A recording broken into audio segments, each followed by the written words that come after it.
नमस्कार दोस्तों, और आप लोग कैसे हो। देखिए, आज हम लोग का डेली टारगेट बनाना रहता है। तो डेली का टारगेट बनाने का ये मकसद रहता है कि अगर हम लोग टारगेट के हिसाब चलेंगे तो हम लोग अच्छे मुकाम पर पहुंचेंगे, क्योंकि जब तक टारगेट नहीं रहेगा तब तक हम लोग कुछ नहीं कर सकते हैं। ये रहता है कि टारगेट रहता है तो हमें ये चीज़ पढ़ना आज, तो ये चीज़ हम पढ़ते रहते हैं। और जब ये नहीं रहता कि हम क्या पढ़ें, कभी ये पढ़ते हैं, कभी संज्ञा पढ़ेंगे, कभी विशेषण पढ़ेंगे, कभी कुछ पढ़ेंगे, कभी मैथ का प्रैक्टिस, एक क्वेश्चन इसमें का लगाएं परसेंटेज का, तो एक क्वेश्चन सीआई का, एक क्वेश्चन एसआई का। तो ऐसे कुछ फरियादा नहीं है कि क्या पढ़ रहे हैं क्या नहीं पढ़ रहे हैं। अगर हम टॉपिक वाइज एक टारगेट हिसाब चलते हैं तो अच्छा से एक मुकाम हासिल करते हैं और पता चलता है कि हाँ ये चीज़ हमने पढ़ा है। तो चलिए बिना टाइम वेस्ट किए आज हम लोग का टारगेट देखते हैं। तो हम लोग का टारगेट है, आज 24 अप्रैल हो गया और आज है वेडनेसडे।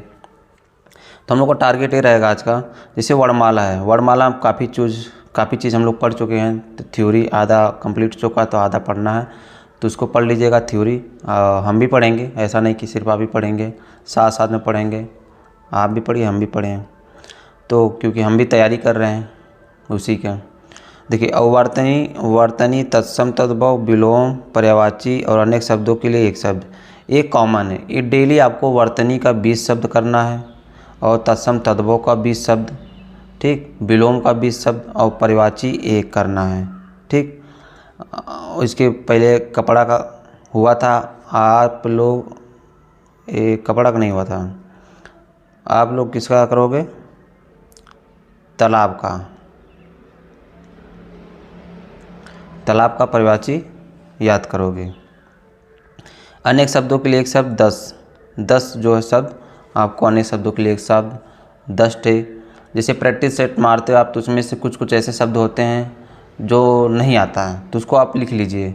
और जो आप बुक पढ़ते हैं आदि पब्लिकेशन के, हम तो पढ़ते हैं, और आप जो भी पढ़ते हो उसमें जो आपको इम्पोर्टेंट लगे आप उसको उसमें से एक निकाल के 10 छाट के उसको अच्छे से लिख लीजिए और एक कॉपी बनाइए, उसमें डेली लिखा करिए जो जो इम्पोर्टेंट है अलग से।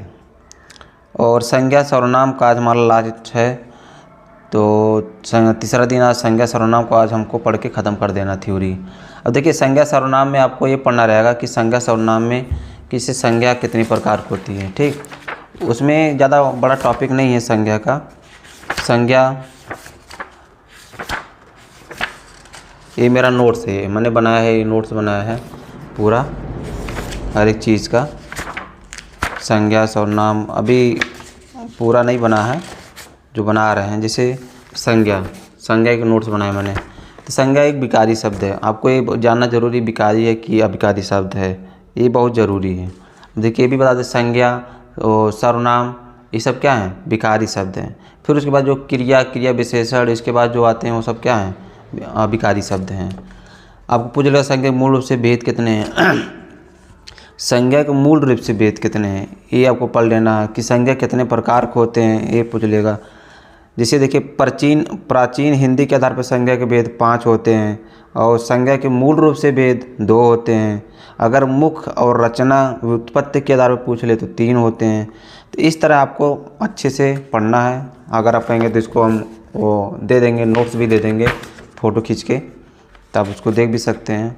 और कितने प्रकार के होते हैं, जैसे जातिवाचक संज्ञा के क्या होते हैं और जातिवाचक संज्ञा के एग्जाम्पल, व्यक्तिवाचक, भाववाचक, तो आपको ये चीज़ पढ़ना है। और सर्वनाम कितने प्रकार के होते हैं, ठीक।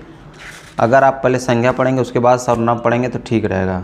ऐसा नहीं कि पहले सर्वनाम पढ़ें फिर संज्ञा पढ़ें, क्योंकि संज्ञा सर्वनाम से रिलेटेड एक दूसरे से है, ठीक। फिर सर्वनाम के कितने प्रकार के होते हैं, 6 प्रकार के होते हैं। पुरुषवाचक, फिर अब देखिए इसमें पुरुषवाचक 3 प्रकार के होते हैं, उत्तम, मध्यम, अन्य। तो आपको ये सब रटना पड़ेगा इस तरह। देखिए, इस तरह नोट्स बनाया है पूरे अच्छे से, तो आप इसको अच्छे से पढ़िएगा संज्ञा सर्वनाम को। इसको जब आप पढ़ेंगे अच्छे से, ठीक, संज्ञा सर्वनाम, फिर आप आते हैं मैथ पे। देखिए, मैथ हमें संज्ञा पद्धति का क्वेश्चन था, लास्ट जो भी बचेगा वो लगा लीजिएगा। स्क्वायर 2 से 10 तक स्क्वायर और 2 से 10 तक क्यूब। अब 2 से 10 तक स्क्वायर आपको लगभग याद हो चुका होगा। अब जैसे कोई पूछे 5 पचे कितना होता है, 5 का स्क्वायर कितना होता है, 25 होता है। 6 का स्क्वायर कितना होता है, 36। 10 का स्क्वायर 100 होता है। तो इस तरह आपको लर्न होना चाहिए। अब से की पूछ लेगा कि 2 का क्यूब कितना होता है, 8 होता है, 5 का 125 होता है। ठीक, इस तरह आपको लर्न होना चाहिए कि क्यूब, स्क्वायर, आपको मैथ और रीजनिंग में बहुत हेल्प मिलेगा इसका। फिर रीजनिंग में आपको प्रैक्टिस करना है एक, ठीक, और एक टेबल लर्न करिएगा 12 का, एकदम जुबान पे आना चाहिए। 12 का अगर आपको लर्न है तो 13 करिएगा। ठीक, जीके जीएस, अब देखिए जीके जीएस में यूपी जीके आज हम लोग पढ़ेंगे भारतीय संस्कृति। भारतीय संस्कृति में क्या है, भारतीय संस्कृति में आपको 1 मिनट 185, देखिए भारतीय संस्कृति, ये जो हमें एग्ज़ाम में आएंगे भारतीय संस्कृति में, देखिए पहले आपको तो राज्यों से संबंधित लोक नृत्य पढ़ लेना है। ठीक, राज्यों से संबंधित लोक नृत्य, और इससे फिर घराना कि संगीत के किस घराने से कौन है, ये हमको इम्पोर्टेंट पढ़ना है। फिर कुछ प्रमुख मंदिर कहाँ बने हुए हैं, जैसे कृष्ण मंदिर कहाँ है, मथुरा में, विष्णु मंदिर कहाँ है, मथुरा में, बैद्यनाथ मंदिर कहाँ है, झारखंड में, ये आता है लोक नृत्य में, हमको ये पढ़ना है। और फिर जैसे भारत कुछ प्रमुख मंदिर हो गए, जैसे द्रविड़ शैली में और एक आता है नागर शैली में, तो नागर शैली और द्रविड़ शैली अलग अलग है, इनको अलग अलग पढ़ना है। फिर संस्कृत के पर्यटन संस्थान, जैसे राष्ट्रीय ललित कला अकादमी कहाँ है, नई दिल्ली में, उस्ताद अलाउद्दीन खान अकादमी भोपाल कहाँ स्थित है, भोपाल में, राष्ट्रीय नाट्य विद्यालय कहाँ है, नई दिल्ली में।